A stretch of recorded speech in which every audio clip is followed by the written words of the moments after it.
Bismillahirrahmanirrahim. Assalamualaikum warahmatullahi wabarakatuh. Apa kabar semuanya? Sehat selalu dan terus rajin menuntut ilmu untuk mengembangkan diri sehingga kita akan mampu meraih cita-cita yang kita tetapkan.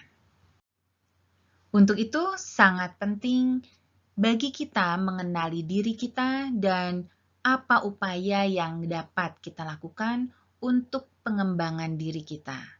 Pengetahuan berikut tentu sangat bermanfaat dan saksikan terus. Dalam upaya mengembangkan diri, ada teori yang diusung oleh Johari yang disebut dengan Johari Window. Di sini adalah ada 4 jendela yang disampaikan oleh Johari bahwa setiap orang akan dihadapkan kepada 4 jendela berikut. Yang pertama adalah open self, yaitu informasi tentang diri Anda, dari diri kita, yang dimana kita tahu tentang diri kita dan orang lain mengetahui.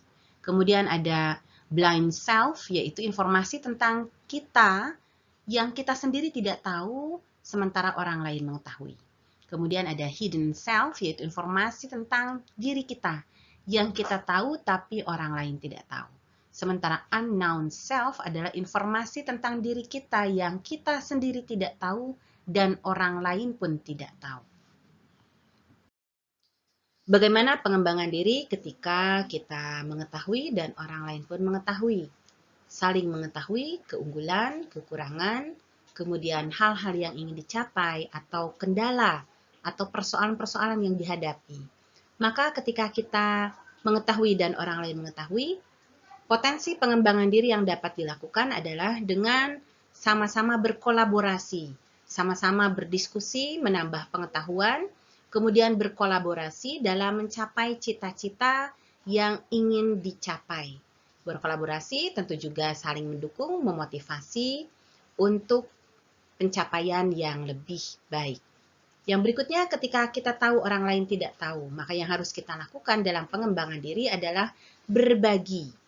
Membagikan pengetahuan yang kita tahu, mengajarkan hal-hal yang kita tahu, sehingga orang lain di sekeliling kita, di lingkungan kita menjadi orang yang memiliki pengetahuan.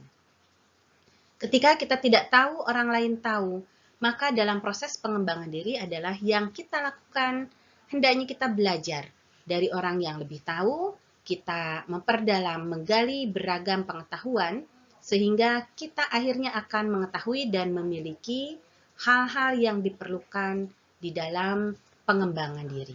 Selanjutnya, ketika kita tidak tahu, orang lain tidak tahu, maka posisi inilah posisi yang paling kurang menguntungkan. Sebab kita pun tidak mengetahui hal-hal yang baik kekuatan kita, baik itu kelemahan kita, apa yang ingin kita capai, apa tantangan-tantangan yang harus kita hadapi. Sementara orang lain pun tidak tahu, maka hal ini tentu akan membuat stagnan.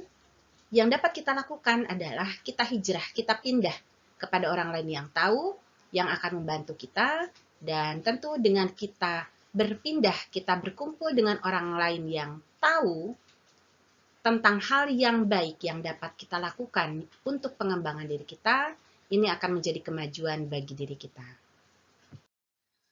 Al-Khalil Ibnu Ahmad dalam Syekh Abu Thalib Al-Maki menyatakan ada 4 macam manusia.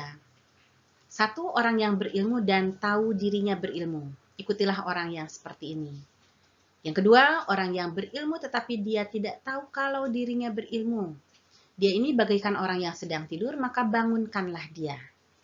Yang ketiga, orang yang tidak berilmu dan ia tahu bahwa dirinya tidak berilmu. Dia adalah orang yang sedang belajar dan ajarilah dia. Yang keempat adalah orang yang tidak berilmu, tetapi dia tidak tahu kalau dirinya tidak berilmu. Dialah orang yang bodoh, maka jauhilah dia.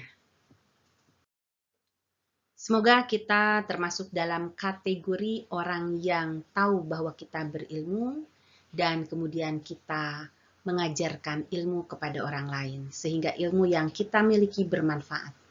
Yang kedua, semoga kita masih termasuk dalam kategori orang-orang yang tahu bahwa kita tidak berilmu dan kita mau belajar.